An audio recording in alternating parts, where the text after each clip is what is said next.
ಯಾಕೆ ಈ ಮಾತು ನಾನು ಹೇಳ್ತಾ ಇದ್ದೀನಿ ಅಂತಂದರೆ, ಅವ್ರ ತಟ್ಟೆಯಲ್ಲಿ ಬಿರಿಯಾನಿ ಇದೆ, ಅಟ್ಲೀಸ್ಟ್ ನಮ್ಮ ತಟ್ಟೆಯಲ್ಲಿ ಚಿತ್ರಾನ್ನ ಬೇಕಲ್ವಾ? ಸಭಾಧ್ಯಕ್ಷೆ, ನಮ್ಮ ನೋವನ್ನು ನಾನು ಏನಕ್ಕೆ ಮಾತಾಡ್ತೀನಿ ಅಂದರೆ, ನಮ್ಮೂರಲ್ಲಿ ಟಿ ವಿಯಲ್ಲಿ ಬರುತ್ತೆ ಅದು ಮಾತ್ರ ಮಾತಾಡ್ತಾ ಇದ್ದೀನಿ. ಈ ಕಡೆ ಕೇಳಲಿಕ್ಕೆ ಯಾರೂ ಇಲ್ಲ, ನಮಗೆ ನೀವು ದಿಕ್ಬಿಟ್ರೆ ಯಾರೂ ಇಲ್ಲ. ಬಹುಶಃ ನಮ್ಮ ನೋವು 72 ಜನ ಶಾಸಕರ ನೋವು ಅದು ಯಾವಾಗ CMಗೆ ಅರ್ಥ ಆಗುತ್ತೋ DCMಗೆ ಅರ್ಥ ಆಗುತ್ತೋ ನನಗಂತೂ ಅರ್ಥ ಆಗ್ತಾಯಿಲ್ಲ. ನಮ್ಮ ಅಧ್ಯಕ್ಷರೇ, ದಯವಿಟ್ಟು ನಮಗೆ ನ್ಯಾಯ ಕೊಡ್ತಕ್ಕಂಥ ದೇವ್ರು ನೀವು. ದಯವಿಟ್ಟು ನಮ್ಮ ನೋವನ್ನು, ನನ್ನ ಮುಳುಬಾಗಿಲು ಕ್ಷೇತ್ರದಲ್ಲಿ 2 ಗಡಿಭಾಗ, ಒಂದು ಆಂಧ್ರ ಒಂದು ತಮಿಳುನಾಡು, 11 ಜಿಲ್ಲೆಗಳಿಂದ ನಾವು ಹೊರಬರ್ತೀವಿ. ಇವತ್ತು ಯಾವ ಮಟ್ಟಿಗೆ ನಾವು ಬೈತಾ ಅಲ್ಲಿ ಜನ ಬಂದವರು ಯಾವ ಸರ್ಕಾರ ಅಂತ ಕೇಳಲ್ಲ, ಯಾವನಪ್ಪ MLA ಅಂತ ಕೇಳ್ತಾರೆ. ಸೊ ದಯವಿಟ್ಟು ನನ್ನಂಥ 100 ಜನ ಶಾಸಕರು ಇವತ್ತು ಆಚೆ ಕಾಯ್ತಾ ಇದ್ದಾರೆ, ಏನು ಗೊತ್ತಾ, ರಾಜಕಾರಣಕ್ಕೆ ಬರಬೇಕು ಅಂದ್ಬಿಟ್ಟು. ಆದರೆ ನಮ್ಮ ಗೋಳನ್ನು ನೋಡಿ ದಯವಿಟ್ಟು ಅವ್ರು ಹಿಂದೆ ಹೋಗ್ತಾರೆ. ಈ ರಾಜಕಾರಣ ಮುಂದೆ ಹೋಗಬೇಕು, ರಾಜಕಾರಣದ ಬರಬೇಕು ಅಂತಂದರೆ ದಯವಿಟ್ಟು ಸಮಾನ ದೃಷ್ಟಿಯಿಂದ ಅವ್ರು ನೋಡಬೇಕಾಗುತ್ತೆ. ನಮ್ಮ ತಾರತಮ್ಯಗಳನ್ನು ಬರೀ ತಾರತಮ್ಯ ಇವತ್ತು ಸಮಾಜ ಕಲ್ಯಾಣ ಆಗಿರ್ತಕ್ಕಂಥ ನನಗೆ ಅನ್ಯಾಯದಲ್ಲಿ ಯಾವ ಮೀಸಲು ಕ್ಷೇತ್ರ ಆಯ್ಕೆ ಆಗಿದ್ದೀನೋ 63 ಲಕ್ಷ SCPTs ಮಾತ್ರ ಕೊಟ್ಟವ್ರೆ. ಪಕ್ಕದ ಕ್ಷೇತ್ರಕ್ಕೆ 1.5 ಕೋಟಿ 2 ಕೋಟಿ ಕೊಟ್ಟಿದ್ದಾರೆ. ಯಾರನ್ನ ಅತಿಯಾಗಿ ನಂಬ್ತೀವೋ ಇವತ್ತೇ ನಮ್ಗೆ ಅನ್ಯಾಯ ಆಗ್ತದೆ. ನಮ್ಮ ಸಭಾಧ್ಯಕ್ಷರೇ, ಇವತ್ತು ಫಲಂನೇರು ಬಿಟ್ಟರೆ ಬೆಂಗಳೂರು ತನಕ ಒಂದೇ ಒಂದು ಹಾಸ್ಪಿಟ್ಲ್ ಇಲ್ಲ. ಬಹುಶಃ ಯಾರಾದರೂ ಸತ್ತರೆ ದಯವಿಟ್ಟು ಅವ್ರ ಹಾಸ್ಪಿಟ್ಲಿಗೆ ಹೋಗ್ತಾ ಇಲ್ಲ. ಇವತ್ತು ಎಲ್ಲ ಹೆಣ ತಗೊಂಡು ಮನೆಗೆ ಹೋಗ್ತಾ ಇದ್ದಾರೆ. ಇವತ್ತು ಆ ಒಂದು ಪರಿಸ್ಥಿತಿಯನ್ನು ನಾವು ಬದುಕ್ತಾ ಇದ್ದೀವಿ. ಇವತ್ತು ಗಡಿನಾಡು ಭಾಗ, ಮೂಡರ ಬಾಗಿಲು, ಫಸ್ಟ್ ಕಿರಣ ಹುಟ್ಟೋದು ನಮ್ಮೂರಲ್ಲಿ. ಇವತ್ತು ದೇವ್ರ ನಾಡು ಅಂತ ಕರಿತೀವಿ. ಇವತ್ತು ಎಷ್ಟು ತಾರತಮ್ಯ ಮಾಡ್ತಿದ್ದಾರೆ ಅಂದರೆ ಪ್ರತಿ ಡಿಪಾರ್ಟ್ಮೆಂಟ್ ಕೂಡ ತಾರತಮ್ಯ. ಬಹುಶಃ ಇದಕ್ಕೆ ಅಂತ್ಯ ಯಾವಾಗ ಕಾಣುತ್ತೆ ಅಂತ ಗೊತ್ತಾಗ್ತಾ ಇಲ್ಲ. ಮೊನ್ನೆ ಸಭಾಧ್ಯಕ್ಷರು ಸಚಿವರು ಹೇಳ್ತಾ ಇದ್ರು, BJP ಅವ್ರು ಮಾಡಿದ್ರು ಅದಕ್ಕೆ ನಾವು ಮಾಡ್ತಿದ್ವಿ ಅಂತ ಹೇಳ್ತಾ ಇದ್ರು. BJP ಅವರು ನಾವು ಮಾಡಿದ್ದಕ್ಕೆ ಇಲ್ಲಿ ಕೂತಿದ್ವಿ. ಬಹುಶಃ ನಿಮ್ಮ ರಿಸರ್ವೇಷನ್ ರೆಡಿಯಾಗಿದೆ, ನೀವು ಮಾಡ್ತಕ್ಕಂಥ ಕೆಲಸಕ್ಕೆ ನಿಮ್ಮ ರಿಸರ್ವೇಷನ್ ಸೀಟಿ ಕಡೆ ರೆಡಿಯಾಗಿದೆ. ದಯವಿಟ್ಟು ಈ 72 ಜನ ಶಾಸಕರಿಗೆ, ಮಾನ್ಯ ಗೌರವಾನ್ವಿತ ನಮ್ಮ ಮುಖ್ಯಮಂತ್ರಿಗಳಿಗೆ ಅವ್ರಿಗೆ ಮನಸ್ಸಿದೆ ಅನ್ಕೊಂತೀನಿ. ಮನಸ್ಸಿದ್ರೆ ನಮಗೆ ತಾರತಮ್ಯ ತೋರಿಸ್ದೆ ಅನುದಾನವನ್ನು ಕೊಟ್ಟು ನಮ್ಮನ್ನು ಕೂಡ ನಿಮ್ಮ ಮಕ್ಕಳಂತೆ ಕಾಣಬೇಕಂತ ನಾನು ಈ ಕಳಿಕಳಿಯಾಗಿ ಬೇಡ್ಕೊತಾ ಇದ್ದೀನಿ. ಮಾನ್ಯ ಸಭಾಧ್ಯಕ್ಷರೇ, ಇವತ್ತು ನಮ್ಮ ನೋವನ್ನು ಯಾರ ಕೈಲಿ ಹೇಳ್ಕೊಳಕ್ ಆಗ್ತಾ ಇಲ್ಲ. ಯಾಕಂದ್ರೆ ಇವತ್ತು ನಾವು ಅಪ್ಪ ಅಮ್ಮ ಇಲ್ಲದೆ ಅನಾಥ ಮಕ್ಕಳಾಗಿದ್ದೀವಿ ನಾವು. ಇವತ್ತು ಶಾಸಕರು ಅಂತಂದ್ರೆ ಯಾವ ಮಟ್ಟಕ್ಕೆ ಅಂತಂದ್ರೆ ಪ್ರತಿ ಫೇಸ್ಬುಕ್ ಅಲ್ಲೂ ಕೂಡ ನಮ್ಮ ಬಗ್ಗೆ ಟೀಕೆ ಮಾಡ್ತಾರೆ. ಇಷ್ಟೇ ಕನಿಷ್ಠ ಪಕ್ಷ ಒಬ್ರು ಬೋರ್ ಹಾಕ್ಲಿಕ್ಕೂ ಸಾಧ್ಯ ಆಗ್ಲಿಲ್ಲ ಅಂತಂದ್ರೆ ನಾವು ಏನಕ್ಕಾದ್ರೂ ಶಾಸಕರಾಗಬೇಕು. ತಾವು ದೊಡ್ಡ ಹಿನ್ನೆಲೆಯಿಂದ ಬಂದಿದ್ದೀರಿ ಅದಲ್ವಾ? ನಮಗೆ ನ್ಯಾಯ ಕೊಡ್ತಕ್ಕಂಥ ಒಂದು ಸ್ಥಾನದಲ್ಲಿ ನೀವು ಕೂತಿದ್ದೀರಿ. ನಿಮ್ಗೆ ಬರಬೇಕಾದ್ರೆ ನಿಮ್ಮ ಮಕ್ಕಿ ಬರ್ತೀವಿ. ಇವತ್ತು ಕೈ ಮುಗಿದು ಕೇಳ್ತಾ ಇದ್ದೀರಿ ನಮ್ಮ ಸಭಾಧ್ಯಕ್ಷರೇ, ನಮಗೆ ನ್ಯಾಯ ಕೊಡಿಸಿ, ನಮಗೆ ಅನ್ನನ ಕೊಡಿಸಿ. ಬಹುಶಃ ಅವ್ರ ತಟ್ಟೆಯಲ್ಲಿ ಬಿರಿಯಾನಿ ಇದೆ, ಅಟ್ಲೀಸ್ಟ್ ನಮ್ಮ ತಟ್ಟೆ ಅನ್ನ ಆದ್ರೂ ಕೊಡಿಸಿ. ಮಾನ್ಯ ಸಭಾಧ್ಯಕ್ಷರೇ, ಅಷ್ಟು ನೋವಿಂದ ನಾವು ಕೇಳ್ಕೊಂತ ಇದ್ದೀವಿ. ಹೇಳಿದ್ರಲ್ಲ, ಅಷ್ಟು ನೋವಿಂದ ಕೇಳ್ಕೊಂತ ಸಭಾಧ್ಯಕ್ಷರೇ. ನೋವು ನನಗೆ ಅರ್ಥ ಆಗ್ತದೆ.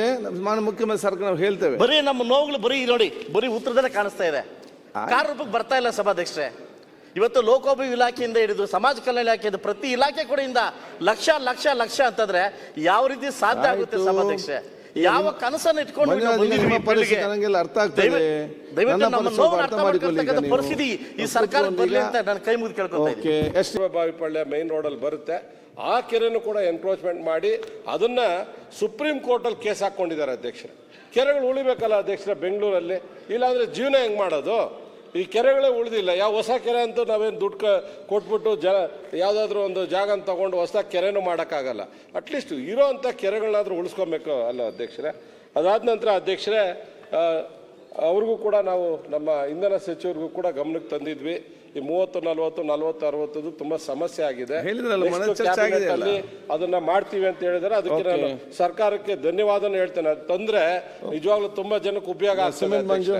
ಅದಾದ್ಮೇಲೆ ಈ ಕಳೆದ 2-2.5 ವರ್ಷದಲ್ಲಿ ಅಧ್ಯಕ್ಷರೇ ಈ ಅನುದಾನ ಕೊಡ್ತಾ ಇಲ್ಲ ಬೆಂಗಳೂರಿಗೆ. ನಾವು ಇಷ್ಟೇ ಕೇಳೋದವ್ರನ್ನ, ಅಟ್ಲೀಸ್ಟ್ ಆ ಗುಂಡಿಗಳಾದ್ರೂ ಮುಚ್ಚಕ್ಕೆ ಕೊಡಿ. ನಮ್ಗೇನು 100 ಕೋಟಿ ಕೊಡಿ, 50 ಕೋಟಿ ಕೊಡಿ ಅಂತೆಲ್ಲ ನಾವು ನಿಜವಾಗ್ಲೂ ಕೇಳಲ್ಲ. ಅಟ್ಲೀಸ್ಟ್ ಆ ಗುಂಡಿಗಳು ಮುಚ್ಚಿದ್ರೆ ಜನ ನೆಮ್ಮದಿಯಾಗಿ ಓಡಾಡ್ತಾರೆ. ಸಿಲಿಕಾನ್ ಸಿಟಿ, ಎಲೆಕ್ಟ್ರಾನಿಕ್ ಸಿಟಿಗೆ ಹೋಗುವಂಥದ್ದು, ಮತ್ತು ಸುತ್ತಮುತ್ತ ಭಾಗದಲ್ಲಿ ಜನ ಬೆಂಗಳೂರು ಅಂದರೆ ಯಾವ ರೀತಿ ನೋಡ್ತಾರೆ ಇಂಟರ್ನ್ಯಾಷನಲ್ ಸಿಟಿನ. ನಾವು ಗುಂಡಿಗಳಲ್ಲಿ ಯಾರಾದರೂ ಬಿದ್ದು ಸತ್ತರೆ ಅಧ್ಯಕ್ಷರೇ, ಕಳೆದ ಒಂದು 3-4 ತಿಂಗಳಲ್ಲಿ ಪಾಪ ಈ ನಮ್ಮ ಟ್ರಾಫಿಕ್ ಪೊಲೀಸ್ ಅವರು ಅಧ್ಯಕ್ಷರೇ, ಅವರು ಈ ಲಾರಿಗಳು ಹೋಗ್ತಾ ಇರ್ತಾವಲ್ಲ, ಜಲ್ಲಿ ಲಾರಿ, ಅವುಗಳನ್ನ ಕರ್ಕೊಂಬಂದು ಹಾಕ್ಸ್ತಾ ಇದ್ದಾರೆ ಅಧ್ಯಕ್ಷರೇ. ಹೊಸದಾಗಿ BBMP ಕಮಿಷನರ್ ಮಹೇಶ್ವರ ಬಂದಿದ್ದಾರೆ. ನಿಜವಾಗ್ಲೂ ಹೇಳ್ತಾ ಇದ್ದೀನಿ, ಅವರು ಮೆಟ್ರೋ ಥರನೇ ಇದ್ರೆ ಇಲ್ಲಿ ಆಗಲ್ಲ. ಇಲ್ಲಿ BBMP ಅಂತ ಹೇಳಿದ್ರೆ ರಸ್ತೆಗೆ ಇಳಿಬೇಕು. ಏನೀಗ 2 ತಿಂಗಳಿಂದ ಮಳೆ ಆಗಿ ಎಲ್ಲ ಗುಂಡಿಗಳು ಬೀಳ್ತಾ ಇದೆ, ಆ ಸಿಲ್ಕ್ ಬೋರ್ಡಲ್ಲಿ ಓಡಾಡಕ್ಕಾಗಲ್ಲ ಅಧ್ಯಕ್ಷರೇ. ಇವೆಲ್ಲ ಸೆಟ್ರೈಟ್ ಆಗಬೇಕು ಅಂದ್ರೆ ಕಮಿಷನರ್ ಕೂಡ ಸ್ವಲ್ಪ ಹೊರಗಡೆ ಬಂದು ಕೆಲಸ ಮಾಡಬೇಕು. ಬರೀ ಟ್ಯಾಕ್ಸ್ ಕಲೆಕ್ಟ್ ಮಾಡಕ್ಕೆ ಇರೋದು. ಈಗ ಗ್ರೇಟರ್ ಬೆಂಗಳೂರು ನಾವು ಹೇಳಿದ್ರಲ್ಲ, ಅಲ್ಲ ಗ್ರೇಟರ್ 2 ನಿಮಿಷದಲ್ಲಿ ಮುಗಿಸ್ತೀನಿ. ಗ್ರೇಟರ್ ಬೆಂಗಳೂರು ಬಗ್ಗೆ ಈಗಾಗಲೇ ಮಾತಾಡ್ತಾ ಇದ್ವಿ. ಗ್ರೇಟರ್ ಬೆಂಗಳೂರನ್ನ ಈಗ 5 ಪಾಲಿಕೆ ಮಾಡಿದ್ದಾರೆ. ಅದು 5 ಪಾಲಿಕೆ ಮಾಡೋದಕ್ಕೆ ಯಾರ್ಯಾರು ಕಾರಣ ಅಂತ ಹೇಳ್ಬಿಟ್ಟು ಎಲ್ಲ ಕೂಡ ಮಾತಾಡ್ತಾ ಇದ್ದಾರೆ. ಮೊದಲು 3 ಮಾಡಬೇಕು ಅನ್ಕೊಂಡಿದ್ರು, ಆಮೇಲೆ 5 ಮಾಡಬೇಕು ಅಂತ ಯಾರೋ ಸಚಿವರು ಒತ್ತಡ ಹಾಕಿದ್ದಕ್ಕೆ 5 ಆಗೋಯ್ತು ಅಂತ ಹೊರಗಡೆ ಬಂದು ಕೆಲಸ ಮಾಡಬೇಕು. ಬರೀ ಟ್ಯಾಕ್ಸ್ ಕಲೆಕ್ಟ್ ಮಾಡಕ್ಕೆ ಇರೋದು. ಈಗ ಗ್ರೇಟರ್ ಬೆಂಗಳೂರು ನಾವು ಹೇಳಿದ್ರಲ್ಲ, ಅಲ್ಲ ಗ್ರೇಟರ್ 2 ನಿಮಿಷದಲ್ಲಿ ಮುಗಿಸ್ತೀನಿ. ಗ್ರೇಟರ್ ಬೆಂಗಳೂರು ಬಗ್ಗೆ ಈಗಾಗಲೇ ಮಾತಾಡ್ತಾ ಇದ್ವಿ. ಗ್ರೇಟರ್ ಬೆಂಗಳೂರನ್ನ ಈಗ 5 ಪಾಲಿಕೆ ಮಾಡಿದ್ದಾರೆ. ಅದು 5 ಪಾಲಿಕೆ ಮಾಡೋದಕ್ಕೆ ಯಾರ್ಯಾರು ಕಾರಣ ಅಂತ ಹೇಳ್ಬಿಟ್ಟು ಎಲ್ಲ ಕೂಡ ಮಾತಾಡ್ತಾ ಇದ್ದಾರೆ. ಮೊದಲು 3 ಮಾಡಬೇಕು ಅನ್ಕೊಂಡಿದ್ರು, ಆಮೇಲೆ 5 ಮಾಡಬೇಕು ಅಂತ ಯಾರೋ ಸಚಿವರು ಒತ್ತಡ ಹಾಕಿದ್ದಕ್ಕೆ 5 ಆಗೋಯ್ತು ಅಂತ ಅವರು ಎಲ್ಲರೂ ಕೂಡ ಹೇಳ್ತಾ ಇರೋಂಥದ್ದು. ಈ 3 ಪಾಲಿಕೆ ಮಾಡಿ ಅಥವಾ 5 ಪಾಲಿಕೆ ಮಾಡಿ ಬೇರೆ ಬೇರೆ ಜಾಗಗಳನ್ನೆಲ್ಲ ಸೇರಿಸ್ತೀವಿ ಮಾಡ್ತೀವಿ ಅಂತ ಇದ್ರು. ಇರೋದನ್ನ ಯಾರಾದ್ರೂ ಹೊಡೆದಾಕ್ಬಿಟ್ಟು 5 ಪಾಲಿಕೆ ಮಾಡ್ತಾರೆ ಅಧ್ಯಕ್ಷ. ಚರ್ಚೆ ಆಯ್ತು. ಅಲ್ಲ ಬೇರೆ ಸೇರ್ಸ್ಕೋಬಹುದಾಗಿತ್ತು, ಏನು ಸೇರ್ಸ್ಕೊಂತ ಇಲ್ಲ. ಹೇಳಿದ್ದಾರೆ ಅಲ್ಲ ಆದಾಯ ಬರೋದನ್ನು ಸೇರ್ಸ್ಕೊಳ್ಳಲ್ಲ, ಇರೋದನ್ನು ಡೆವಲಪ್ ಮಾಡಲ್ಲ ಅಧ್ಯಕ್ಷ. ಅದರಿಂದ ತಮ್ಮ ಮೂಲಕ ಸರ್ಕಾರ ನಾನು ಒತ್ತಾಯ ಮಾಡ್ತೀನಿ, ಇಷ್ಟು ಟ್ಯಾಕ್ಸ್ ಅನ್ನ ನೀವು ಕಲೆಕ್ಟ್ ಮಾಡ್ತೀರಾ ಬೆಂಗಳೂರಿಂದ, ಇಡೀ ರಾಜ್ಯದ ಅಭಿವೃದ್ಧಿಗೆಲ್ಲ ಹಣ ಹೋಗುತ್ತೆ. ದಯವಿಟ್ಟು ಬೆಂಗಳೂರಿನ ಒಂದು ಅಭಿವೃದ್ಧಿಗೆ ಒಂದಷ್ಟು ಹಣ ಬಿಡುಗಡೆ ಮಾಡಿ ಆ ಗುಂಡಿಗಳು ಮುಚ್ಚೋದನ್ನ ಮಾಡಿ. ಇಲ್ಲ ಅಂದ್ರೆ ಜನ ಶಾಪ ಆಗ್ತಾ ಇದ್ದಾರೆ.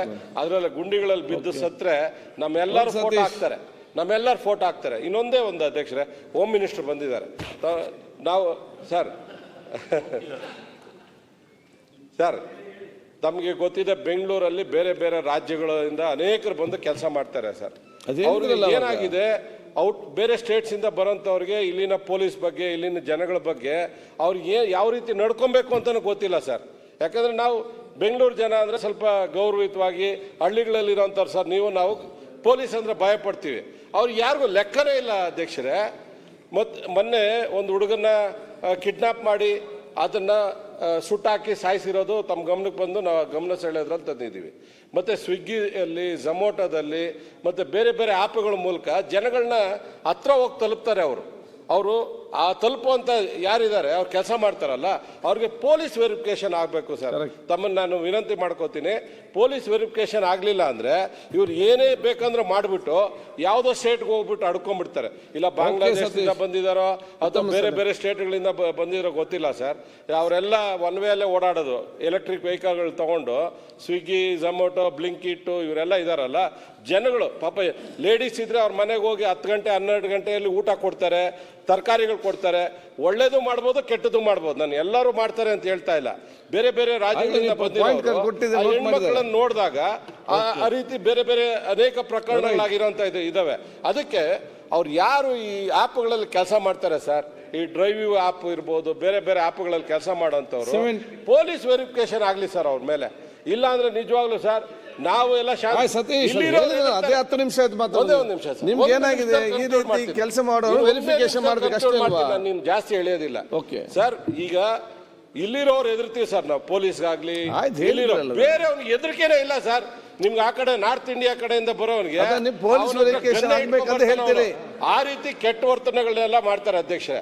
ಆದ್ರಿಂದ ಅವ್ರ ವೆರಿಫಿಕೇಶನ್ ಆಗಲಿ, ಅವ್ರದ್ದು ಹೆಬ್ಬೆಟ್ಟು ತಗೋಬೇಕು, ಮತ್ತೆ ಅವ್ರದ್ದು ಕಂಪ್ಲೀಟ್ ಡೀಟೇಲ್ ಇರ್ಬೇಕು, ಆಧಾರ್ ಕಾರ್ಡು, ಅವ್ನು ಯಾವ ಊರು, ಅವ್ನ ಆ್ಯಪಲ್ಲಿ ಕೆಲಸ ಮಾಡೋಕೆ ತಗೊಂಡಿರೋನು ಒಬ್ಬ ಅಧ್ಯಕ್ಷರೇ. ಅವನು ಈಗ ಮಗುನ್ ಸಾಯಿಸಿದ ಹಿಂದೆ 2020ರಲ್ಲಿ 13 ವರ್ಷದ ಹುಡುಗಿನ ಪಾಪ ಮಗುನ ರೇಪ್ ಮಾಡಿದ್ದಾನೆ. ಕಾಯ್ದೆಯಲ್ಲಿ ಅವನು ಜೈಲ್ಗೆ ಹೋಗಿದ್ದಾನೆ. ವಿಷಯ ಏನಿದೆ ಅವರೆಲ್ಲ ಪೊಲೀಸ್ ವೆರಿಫಿಕೇಶನ್ ಮಾಡ್ಬೇಕಂತ ಹೇಳ್ತೀರಿ ಅಷ್ಟೇ. ಯಾರು ಕೆಲಸ ಮಾಡ್ತಾರೆ ಅವ್ರನ್ನ ಪೊಲೀಸ್ ವೆರಿಫಿಕೇಶನ್ ಆಗ್ಬೇಕು ಸರ್. ಹೋಮ್ ಮಿನಿಸ್ಟರ್ ಸರ್, ದಯವಿಟ್ಟು ಇದನ್ನು ತಮ್ಮ ಅಧಿಕಾರಿಗಳಿಗೆ ಹೇಳ್ಬೇಕು ಅಂತ ಅಧ್ಯಕ್ಷರ ಮೂಲಕ ತಮ್ಮ ಕೇಳ್ಕೊಂಡು ಧನ್ಯವಾದ ಸರ್. ಮಾನ್ಯ ಸಭಾಧ್ಯಕ್ಷರೇ, ಅವಕಾಶಕ್ಕಾಗಿ ಧನ್ಯವಾದಗಳು.